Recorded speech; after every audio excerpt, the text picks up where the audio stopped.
Apakah jamur ini bisa dimakan? Dia tidak peduli. Yang penting perutnya kenyang. Apakah air sungai yang sangat kotor ini bisa diminum?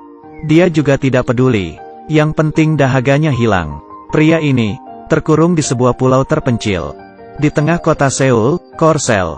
Seharian, di sekelilingnya hanyalah air sungai, dan ia tidak bisa berenang. Sekali nyebur rasanya seperti ingin mati. Di atasnya ada sebuah jembatan. Namun tiang jembatan yang curam tentu membuatnya tidak bisa keluar. Lalu mengapa ia bisa terjebak sampai di sini? Kemarin, ia berada di sekitar jembatan itu, mencoba untuk bunuh diri. Namun entah bagaimana ia bisa terdampar di pulau itu. Nampaknya Tuhan belum ingin ia meninggal, dan ingin mempermainkan kematiannya. Ia pun tiba di pulau itu. Malah sekarang ia tidak ingin mati. Setidaknya karena ia terperangkap di sana. Ia tidak perlu melunasi utangnya yang banyak. Handphonenya juga rusak tercebur air. Tidak ada yang bisa mencarinya. Tak apa meskipun diare. Tak apa meskipun menderita. Siapa takut akan semua itu? Dia mengambil kayu untuk menyalakan api. Setelah mencoba selama setengah jam, ia menyerah. Kemudian menyalakan rokok dengan pemantik. Dan beristirahat. Ternyata di pulau itu, banyak sampah yang dibuang orang tidak bertanggung jawab dari atas jembatan. Banyak peralatan sehari-hari. Ia pun menarik sebuah perahu bebek terbengkalai, lalu mengisi bagian dalamnya dengan rumput. Sekarang ia memiliki ranjang. Tak perlu ditanya, pasti lebih lembab daripada kamar kos. Namun pria itu mulai gusar. Setelah makan jamur hidup untuk sekian hari, ia merasa sangat hambar. Dia ingin makan daging. Namun, setelah berburu ikan, menangkap burung, memanjat pohon, tak satu pun yang ia dapat. Dirinya yang malang, hanya bisa menikmat jamur hambar itu.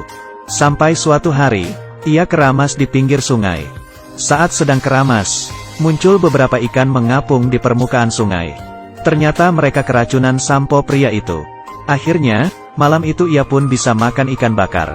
Meski ada sedikit rasa samponya, namun ia tetap memakannya dengan lahap dan puas. Bahkan sampai ke tulang-tulangnya.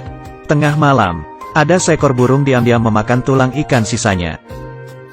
Paginya ia melihat burung itu telah mati keracunan. Baiklah, burung bakar nampaknya lezat juga. Meski tak ada rasa asin dari garam, namun ia masih bisa merasakan rasa dari ikannya. Hidupnya semakin hari semakin borjuis. Beberapa waktu pun berlalu. Hidupnya semakin bergaya. Ia bahkan menggunakan buah pinus untuk bermain golf.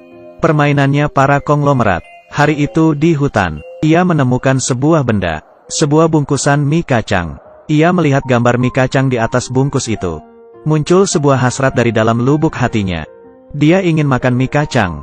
Setiap tidur ia selalu bermimpi tentang mie kacang itu. Wah, aroma dari mie itu benar-benar membangkitkan selera. Setelah terbangun, ia bertekad untuk membuat mie kacang. Ia memetik beberapa tumbuhan, mengambil setumpuk rumput yang entah jenis apa. Semuanya ia tumbuk, lalu menuangkan air, mengaduk layaknya membuat adonan. Namun segenggam tanah hitam itu tak kunjung menyatu. Setelah setengah hari berjuang, ia hanya bisa makan ikan bakar saja. Suatu hari saat ia sedang tidur siang, ia mendengar beberapa ekor burung membuang kotorannya di atas perahu bebek. Tiba-tiba ia mendapat pencerahan. Ia mencolek kotoran burung itu dengan tangannya.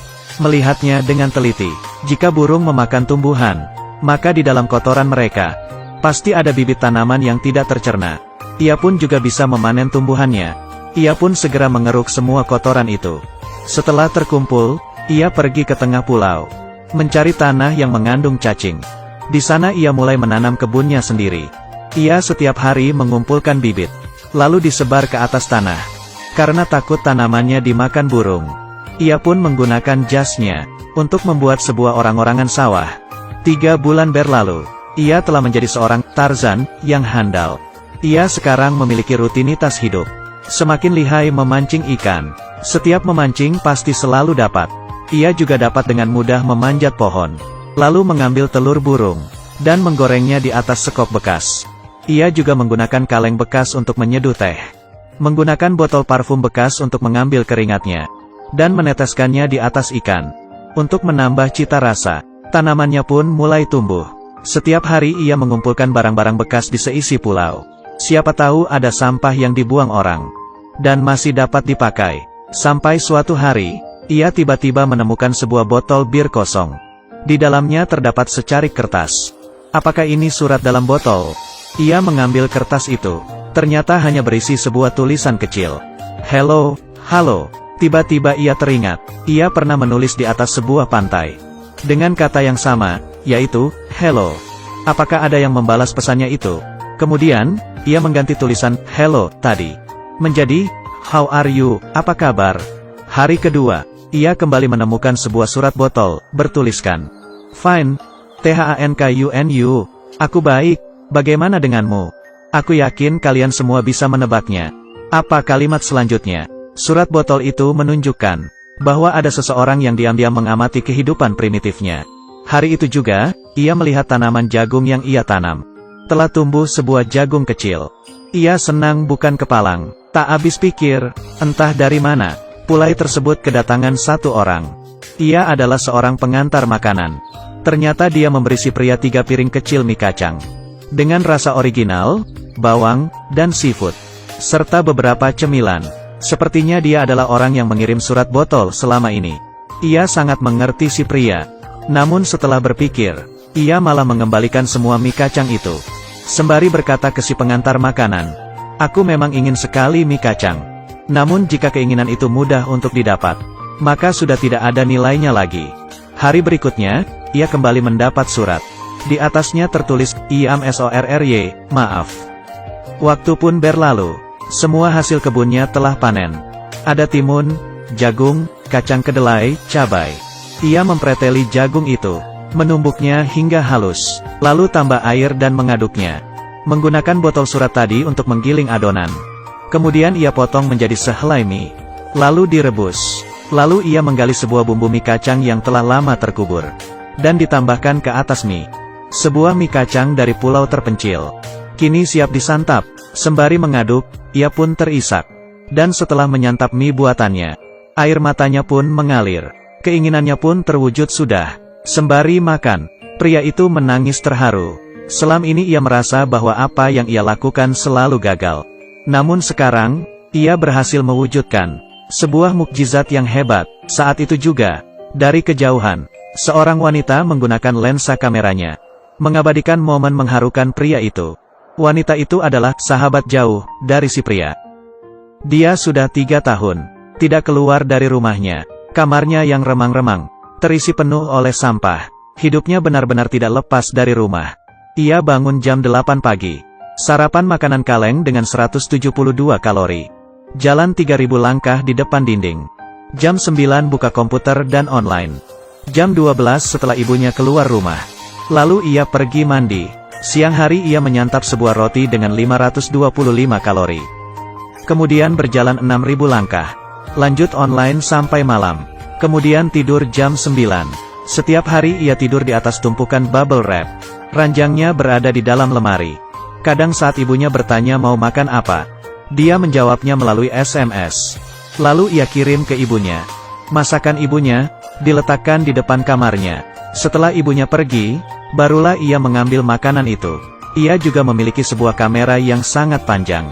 Di Seoul, setiap tahun diadakan latihan pertahanan udara 2 kali. Dan saat itu semua mobil yang melintas harus berhenti. Wanita itu menggunakan kameranya untuk melihat keluar. Itu adalah rasa penasarannya terhadap dunia luar belakangan ini. Namun suatu kali, ia melalui lensa kameranya, melihat ke arah sebuah pulau yang tidak pernah ada orang sebelumnya. Ternyata ada sesosok pria di sana. Dan ia sedang ingin bunuh diri. Ia mundur sembari terkejut, tidak berani melihat. Malam itu adalah insomnia pertamanya. Karena tidak tahan, ia kembali melihat kameranya, melihat bahwa pria itu masih hidup. Ia pun lega. Sejak itu, setiap hari ia selalu memperhatikan semua gerak-gerik pria di pulau itu. Melihatnya menarik sebuah perahu kapal. Melihatnya menulis hello di atas pasir. Tertawa dengan kotoran burung di tangannya. Sepanjang hari mencium bungkusan mie kacang. Setelah memperhatikan beberapa bulan, muncul sebuah niat dari hatinya untuk berbicara dengannya. Akhirnya, wanita itu mengumpulkan keberanian dan membuat sebuah surat dalam botol. Di tengah malam, saat orang tuanya tertidur, ia diam-diam pergi ke atas jembatan, lalu membuang botol itu ke atas pulau. Setelah menunggu 3 bulan, Si pria baru menemukan surat botol itu. Lalu membalas suratnya dengan menulis, "How are you?" Ia sangat senang.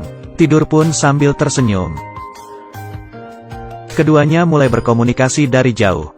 Ia pun jadi lebih banyak menghabiskan waktu di luar. Melihat indahnya kehidupan. Karena mengetahui pria itu ingin makan mie kacang. Ia pun menelepon seorang kurir makanan. Untuk memberikannya mie kacang. Tak disangka ia malah menolaknya. Pesan yang dititipkan pria itu kepadanya berisi, mie kacang memang menjadi harapannya, tapi ia tidak enak hati untuk menerimanya. Wanita itu sudah lama tidak mendengar kata harapan. Keesokannya, setelah sekian lama ia pun keluar dari kamar dan berbicara kepada ibunya. Meminta ibunya untuk mengumpulkan beberapa bibit jagung. Sejak itu, ia mengikuti si pria, bersama-sama menanam jagung. Benih si pria pun tumbuh menjadi sebuah jagung. Dan akhirnya bisa menikmati mie kacang. Melihat tangis haru si pria, ia pun ikut terharu, sembari meraba foto pria itu. Malam itu ia tidak tidur di dalam kamar. Ia tidur di bawah sinar bulan. Hidupnya semakin bercahaya. Sampai suatu hari, pria itu menulis kembali di pasir. "Who are you? Siapa kamu?" Pria itu ingin berkenalan dengan dirinya. Namun ia takut.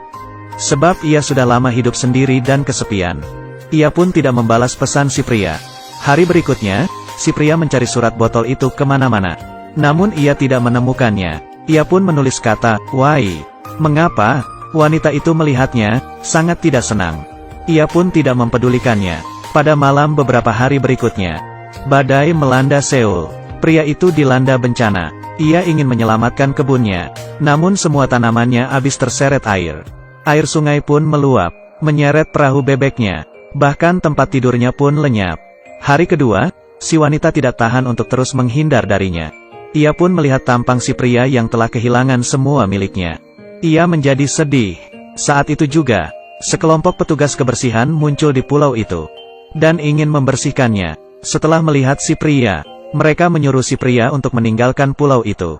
Pria itu tidak mau. Setelah berkejaran, petugas kebersihan yang berjumlah banyak itu akhirnya berhasil menangkap si pria.